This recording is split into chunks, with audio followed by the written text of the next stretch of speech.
Hello बच्चों, नमस्कार सभी को।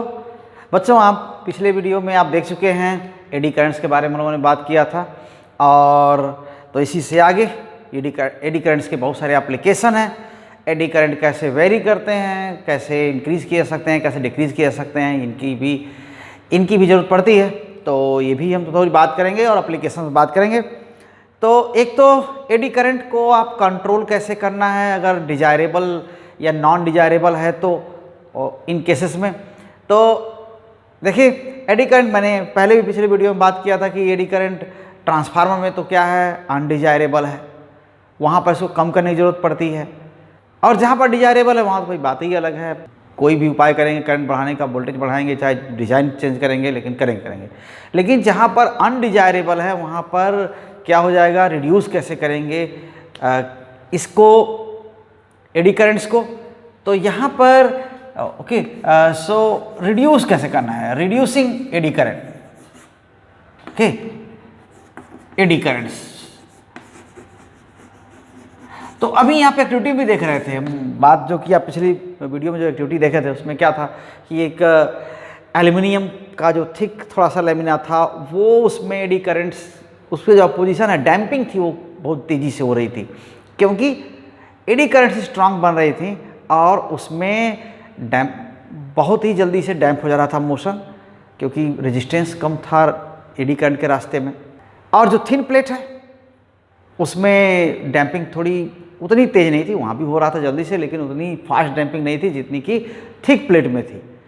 तो इसकी जो वजह है यही, जबकि कॉपर की प्लेट, जो थिन प्लेट दिखाया था, वो कॉपर की प्लेट दिखाया था, वो अच्छा कंडक्टर है एल्युमिनियम से, लेकिन फिर भी थिन होने की वजह से रेजिस्टेंस में था, एडी करंट कम बन रही थी और डैम्पिंग उतनी फास्ट नहीं थी जितनी थिक एल्युमिनियम प्लेट में थी। तो इन एडी करंट्स को रिड्यूस करने का एक तो यहीं से इंडिकेशन मिल रहा है कि जो थिन प्लेट, ठीक है, जो ट्रांसफार्मर कोर है, अगर यहाँ पर देखें इन ट्रांसफार्मर, ठीक एक ही बड़ा सा मेटल का पूरा कोर लेंगे, सॉलिड मेटल का, तो क्या हो जाएगा, उसमें तो रेजिस्टेंस और कम होगा, तो बहुत ही स्ट्रांग एडी करंट बनेगी और काफ़ी डिसिपेटिव लॉस होगा, डिसिपेटिव इफेक्ट आएगा इसका, या लॉस होगा एनर्जी का। तो इसीलिए उसको बोलते हैं कि लैमिनेटेड कोर लगाते हैं, लैमिनेटेड कोर, ओके, पतले पतले प्लेट्स का कोर लगाते हैं। लैमिनेट करने का मतलब क्या है, पतले पतले लेयर्स का, मेटल्स की पतली पतली पत्तियां लगाते हैं, है ना, उसमें बीच में नॉन कंडक्टिंग मटेरियल से उसको चिपका देते हैं, तो उसको लेमिनेशन कहते हैं। तो लेमिनेट किया, तो लेमिनेटेड मतलब कई लेमिना बहुत सारी पतली पतली लेमिना बना करके उसमें चिपका दिया, वो कोर है, एक ही सॉलिड मेटल नहीं है। Laminated core to increase resistance, ऐसा करने से क्या होता है, रेजिस्टेंस रास्ते में बढ़ जाता है, increase resistance, okay, in the path of current, in the path of current loops. तो ये एक काम जरूरी इसमें किया जा सकता है। दूसरी चीज़ क्या है कि स्लॉट्स कट कर दें, जिस प्लेट में इंडक्शन हो रहा है उसमें कई स्लॉट्स होल कर दें या बहुत सारे स्लॉट्स बना दें, तो और इंडक्शन एडी करंट का वीक हो जाता है। तो cutting slots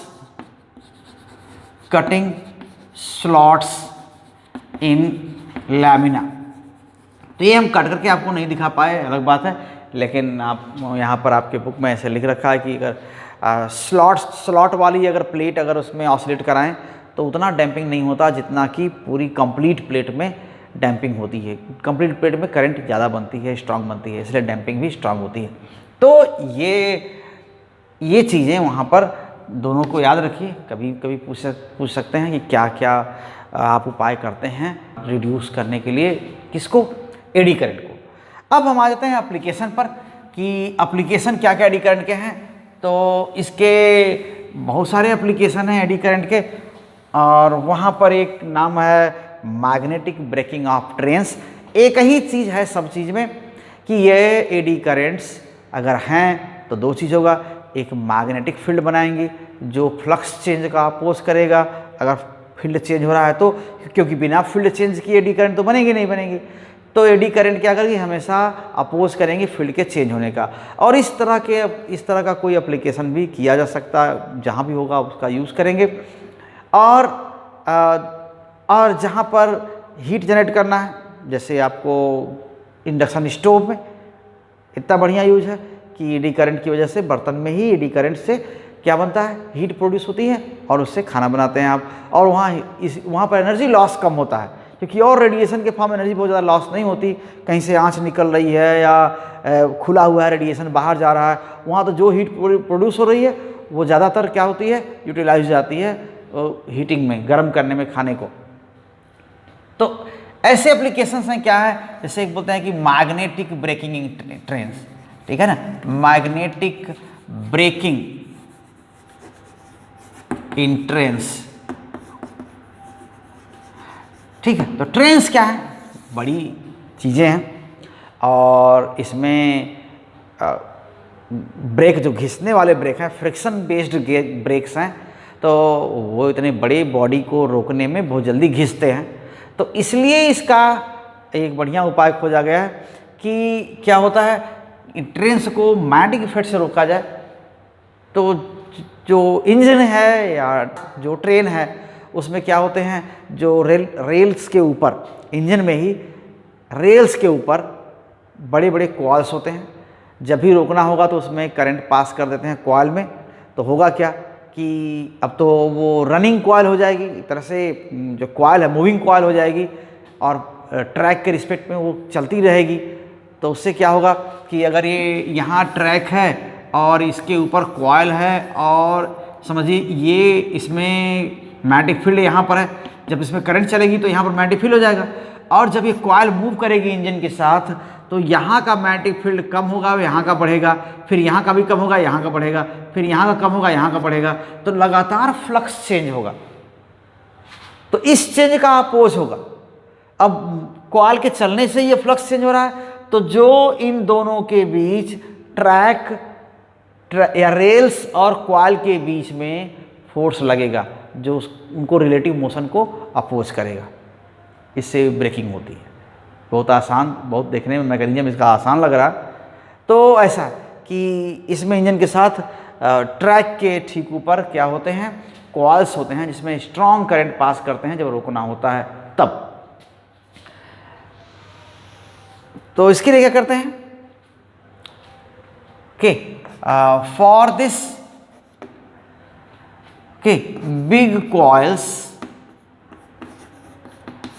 big coils are provided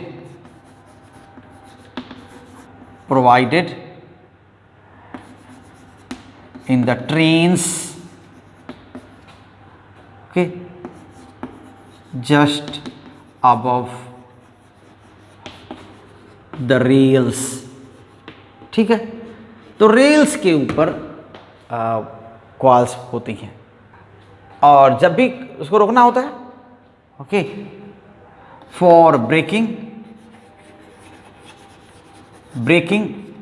train, strong current is allowed in the coil, strong current is allowed in the coils, which causes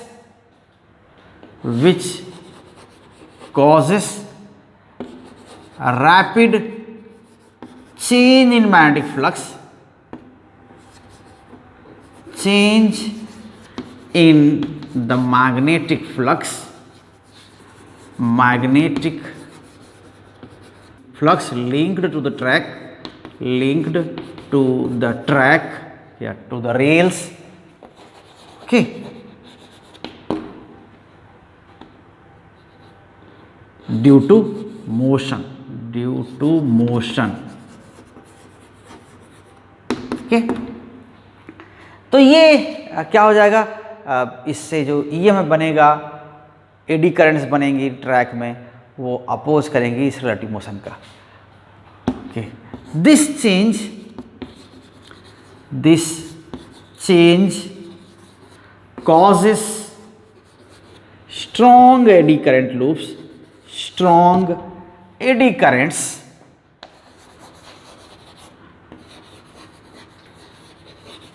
in rails which opposes the relative motion between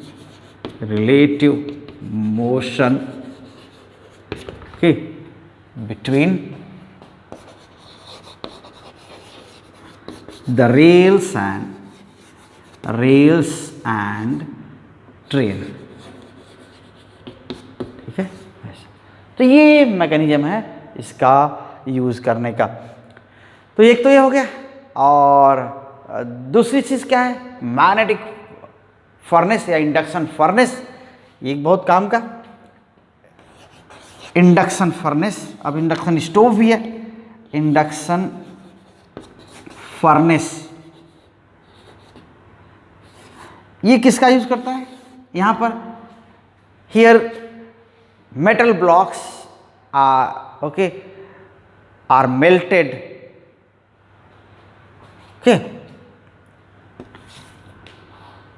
तो यहां क्या हो जाएगा, metal blocks are melted by placing them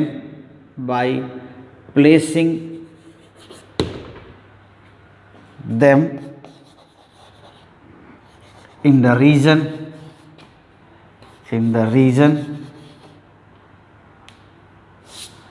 in the furnace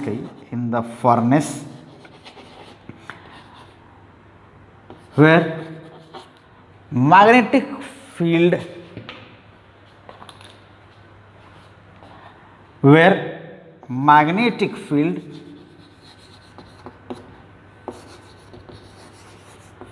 varies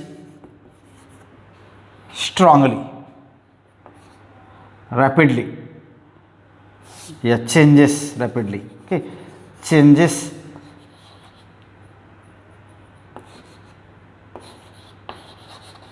rapidly। Okay, जहाँ बहुत ही change हो रहा है तो वहाँ पर इसको रखते हैं। और यहाँ ऐसा कि बहुत स्ट्रांग करंट बनने से क्या होता है, हीट जनरेट होती है और मेटल मेल्ट हो जाती है। ठीक, strong current eddy current loops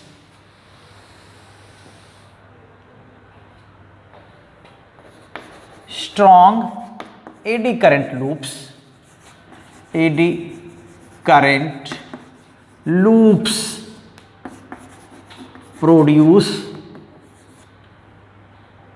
heat which causes melting। तो ये करते हैं, मतलब मैग्नेटिक फील्ड को स्ट्रांगली वेरी करते हैं और और उससे करंट जो बनती है इतनी ज़्यादा हीट जनरेट करती है कि मेटल का ब्लॉक क्या होता है, मेल्ट कर जाता है। तो यही इंडक्शन फर्नेस है, ये फर्नेस। और एक चीज़ जो आपके टेक्स्ट का हिस्सा है वो और है इसमें, ये इलेक्ट्रोमैग्नेटिक डैम्पिंग। ठीक है, इलेक्ट्रोमैग्नेटिक डैम्पिंग।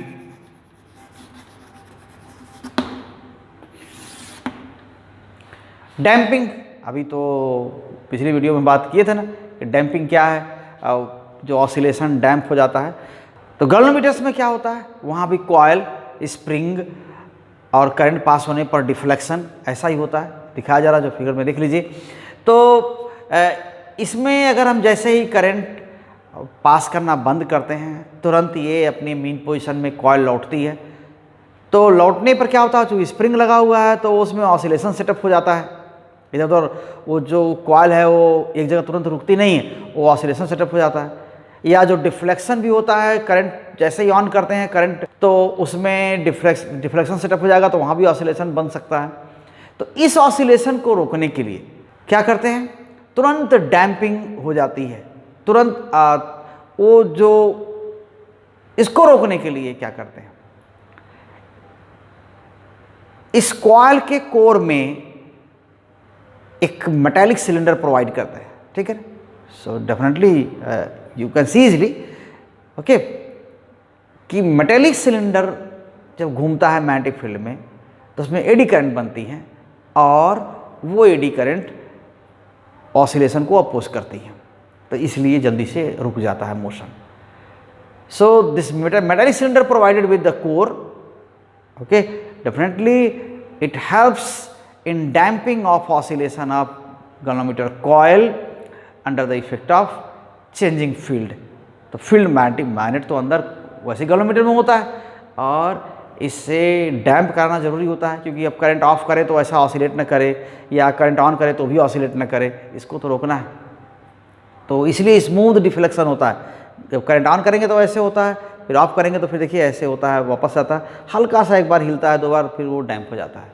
आप ध्यान से देखिए गैल्वेनोमीटर के डिफ्लेक्शन को, तो ऐसा होता है। तो इस तरह से इसे होते हैं इलेक्ट्रोमैग्नेटिक डैम्पिंग, ओके। तो गैल्वेनोमीटर क्या है? Galvanometer coil is provided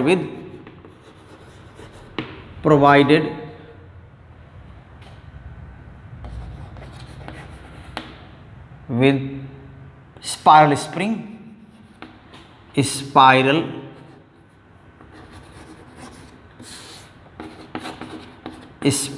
spring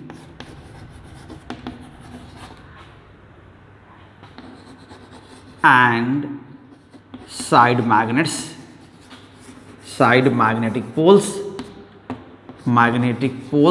होगा ऐसे।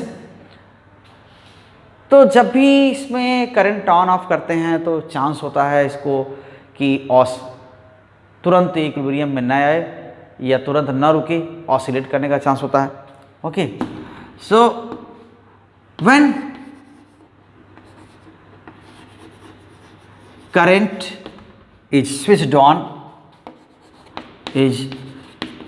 स्विच्ड ऑन और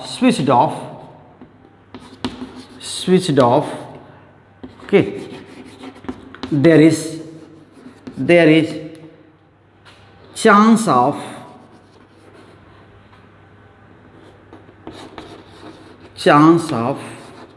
persistent oscillations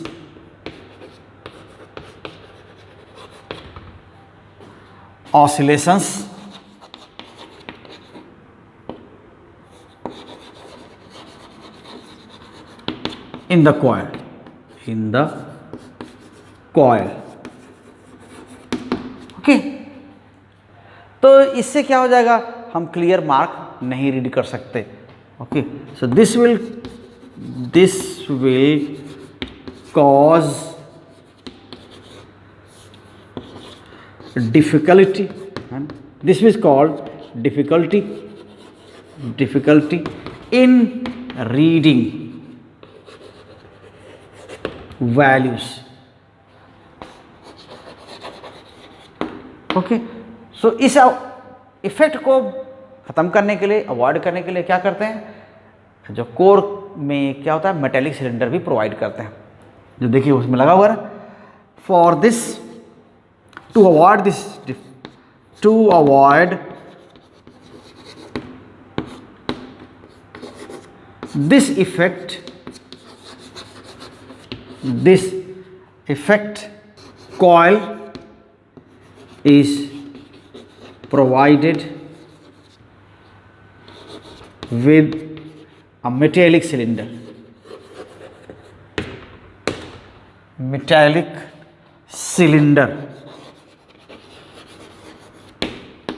when coil tends to oscillate, जैसे घूम ऑसिलेट करने की कोशिश करेगी, tends to oscillate, okay, eddy currents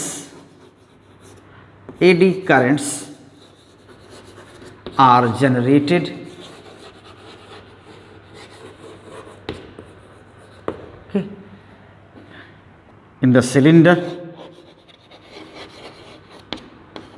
which oppose the oscillation,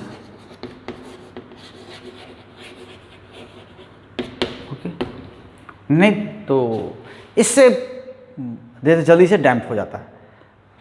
oppose oscillation and damping, quick damping takes place and quick damping takes place. Okay, ये हो तो एक चीज़ हो गया। और अगला एक पावर मीटर्स या इलेक्ट्रिक मीटर जो पुराने वाले हैं डायल बेस्ड है, ठीक है ना, उनमें भी एडी करंट से का ही यूज़ होता था उस पर। अब तो नए आ गए, अब डिजिटल आ गए तो अब वो चीज़ नहीं रह गई, लेकिन फिर भी नाम तो है तो ले सकते हैं, इन्वॉल्व है एक प्रिंसिपल तो उसका हम यहाँ पर स्टडी कर सकते हैं। तो electric power meters, electric meters जो डायल बेस्ड है।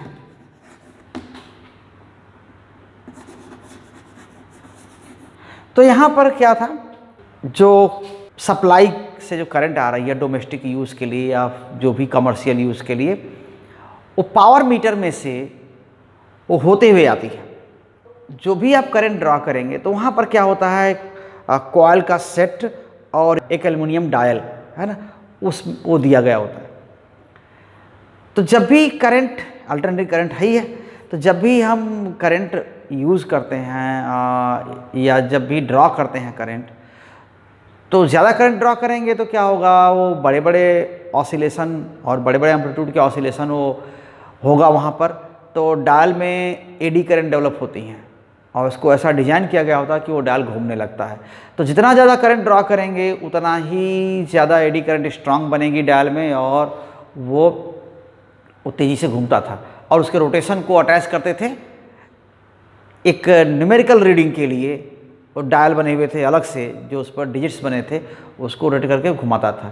जैसे पुराने आप पेट्रोल पंप वगैरह में देखेंगे तो वहाँ पर वो डिजिट्स बने हुए ऐसे घूमते हैं, या पुरानी मोटरसाइकिलों में देखेंगे तो क्या होता है, जो ओडोमीटर होता है उसमें क्या होता है, अभी डायल और डिजिट ऐसे घूमते हैं तो वो डिजिट आते हैं बारी बारी। तो वैसा अटैचमेंट, वैसा उसमें प्रावधान होता था या वैसा उसमें अरेंजमेंट होता था घूमने के लिए या डिजिट्स पढ़ने के लिए। वही पावर मीटर पढ़ते थे, उसको ऐसे बनाया गया होता था। तो जो ओल्ड इलेक्ट्रिक मीटर्स हैं उसमें क्या होता है, ठीक है ना, old electric metres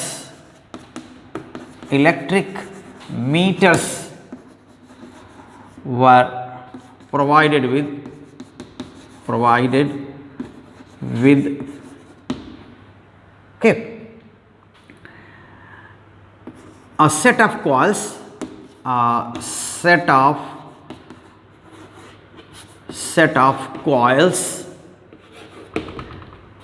okay, and aluminum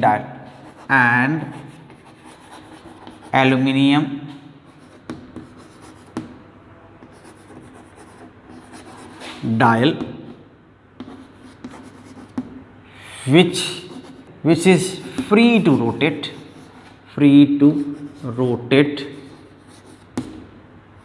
between the coils,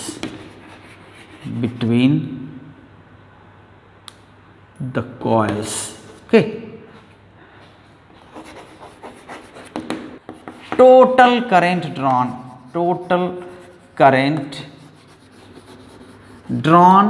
from the supply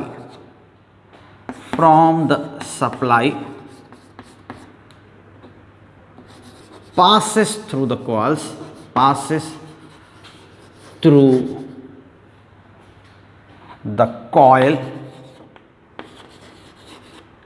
अब ये करंट क्या है, अल्टरनेटिव करंट है। अब देखिए क्या ये भी एक कॉइल है, ये भी कॉइल है, कॉइल का सेट है, और ये एल्युमिनियम डायल बीच में।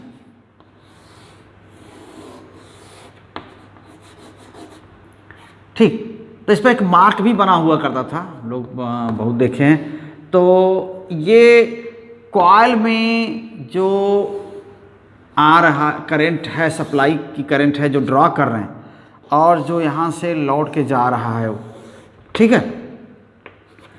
तो अल्टरनेटिव करंट है, बार बार इसकी डायरेक्शन बदलती रहती है।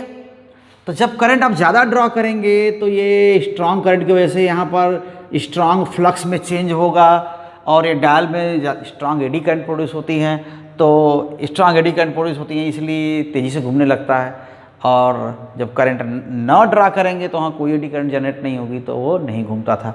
और इसकी रोटेशन को ही क्या कर सकते, एक बहुत सारे गियर्स और डायल से जोड़ देते थे और वो रीडिंग उसकी पढ़ते थे। This current causes this current और है क्या, AC है ना, अल्टरनेटिव करंट है, causes flux change, causes magnetic flux change and in turn produces eddy current,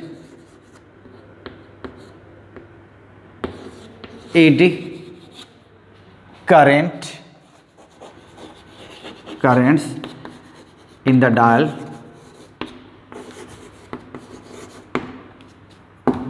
okay. So dial rotates and its rotation क्या करते हैं, its rotation is connected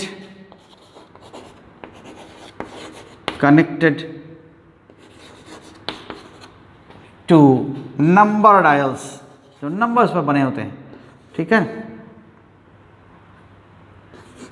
number dials to read the power consumed, ठीक है। तो ये system होता था। तो अगर ज़्यादा करंट ड्रा करेंगे तो ये रोटेशन का रेट क्या होता है, बढ़ जाता है। Higher the current drawn,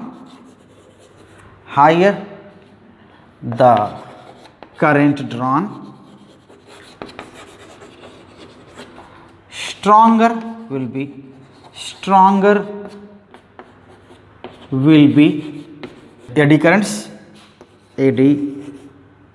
eddy currents, okay, and faster